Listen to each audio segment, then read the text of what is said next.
Hi, welcome to another episode of Cold Fusion, where I cover anything in science, technology, business or history. In 2016, a large amount of Bitcoin was stolen from an exchange. The event was considered as one of the biggest mysteries in crypto, but who stole the money and where were they?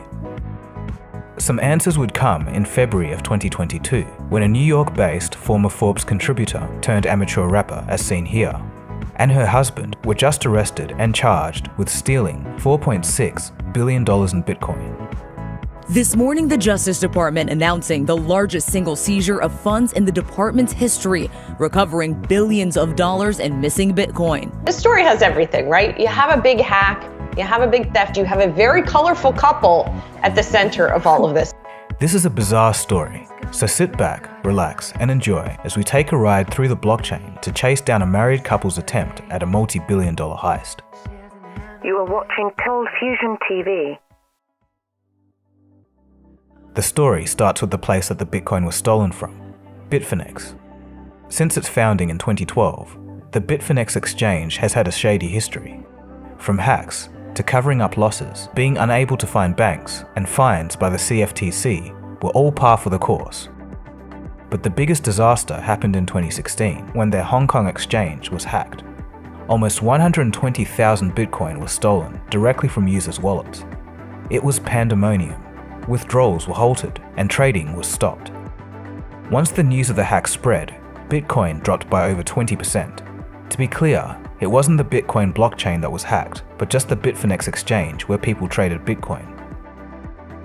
As a reaction to the hack, Bitfinex customers had their balance reduced by 36% and would receive tokens in proportion to their loss. The crypto community was on the case.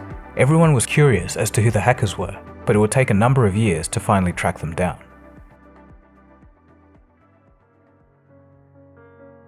Details of exactly how the hack happened aren't 100% clear yet, even after all of these years, but one of the lead theories is something like this. The hack was possible because Bitfinex was using a third-party service called BitGo to secure its users' wallets. It was BitGo's servers that got hacked, and the hacker ordered the system to send all of the Bitcoin to an account of their choosing.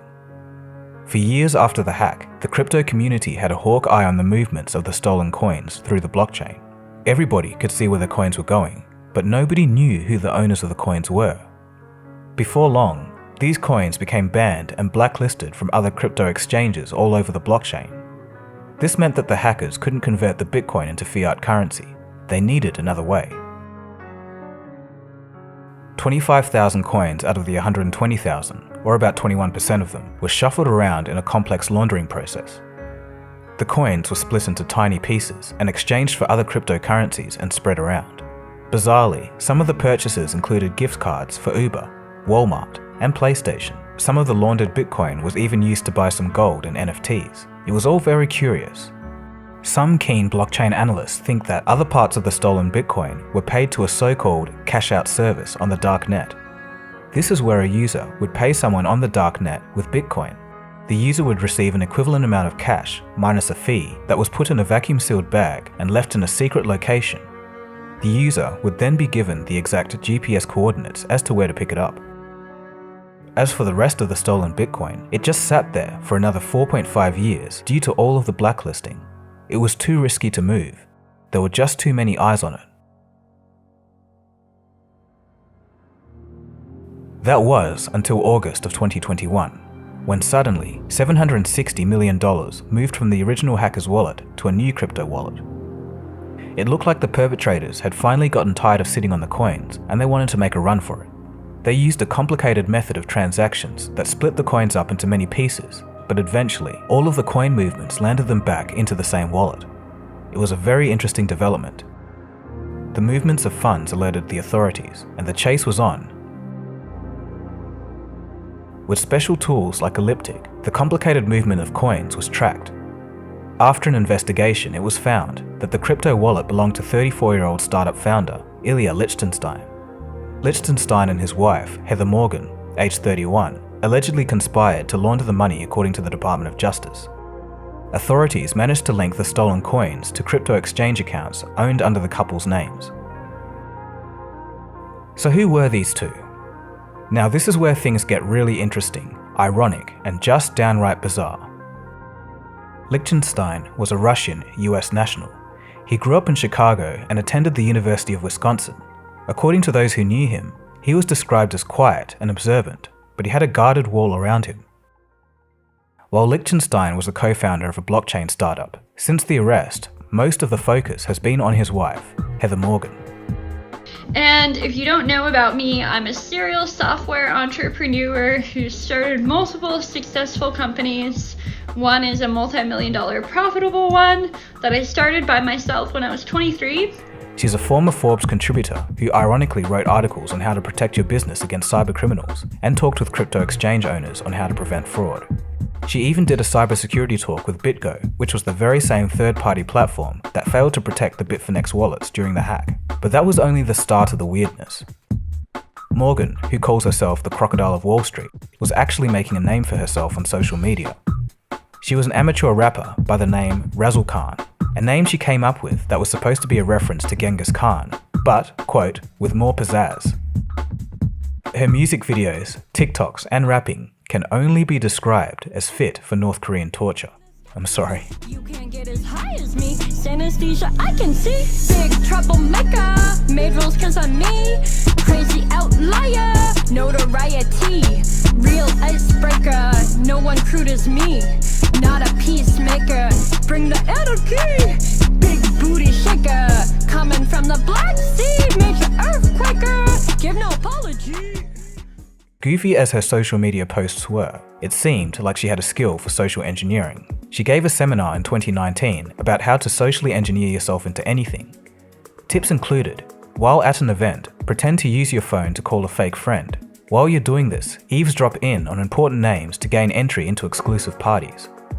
Other tips included, follow closely and listen and learn about your target.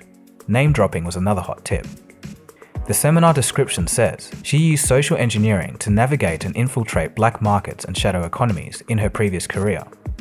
Perhaps these skills were helpful to gain a foothold into the inner workings of Bitfinex's security.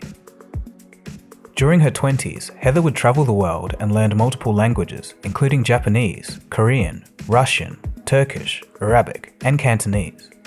In 2014, she incorporated SalesFolk, a company that aims to help other firms improve their efficiency when it comes to sales pitches. It was later found that SalesFolk was involved in the money laundering scheme.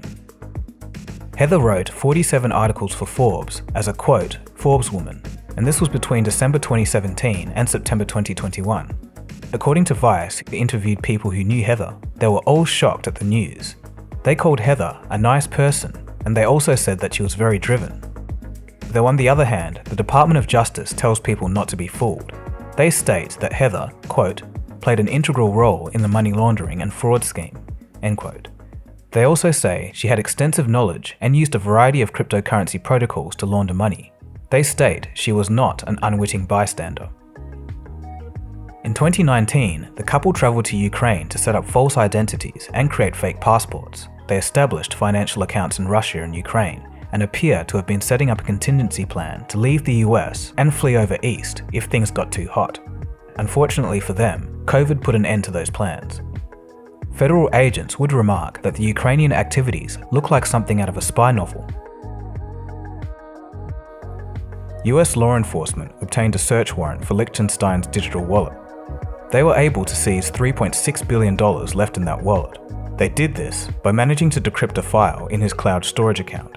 The encrypted file on the cloud had 2,000 crypto wallet addresses and their corresponding private keys. A pretty sloppy move.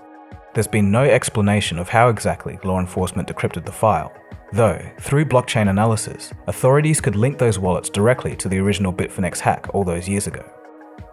Other incriminating documents were found, dark websites that sold fake IDs and passports. The couple did use a VPN, but they used their real name, email, home address, and used the stolen Bitcoin to purchase it.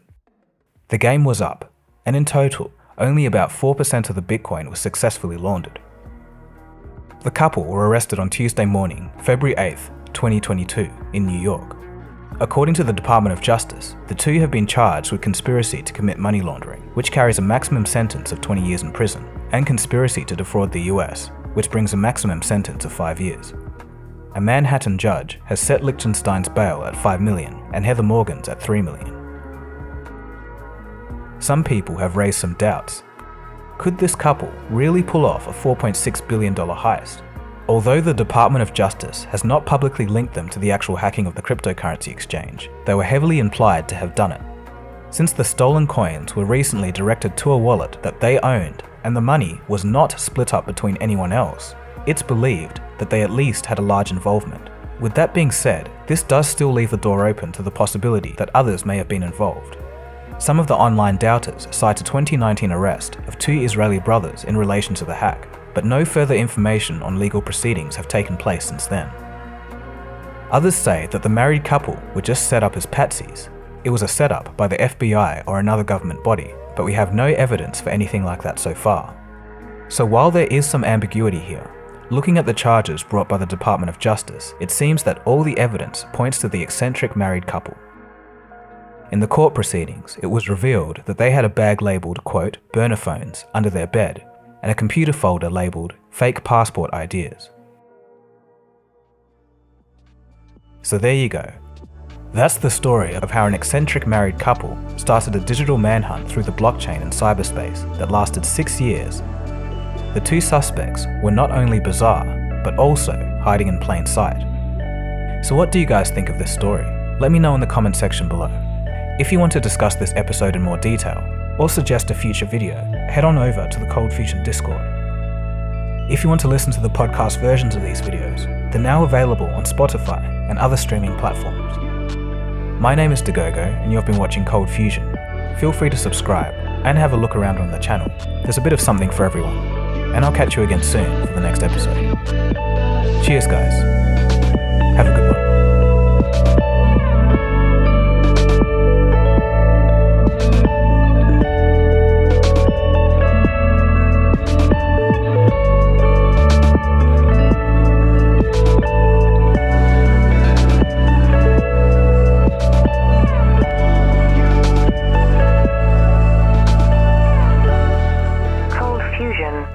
It's new thinking.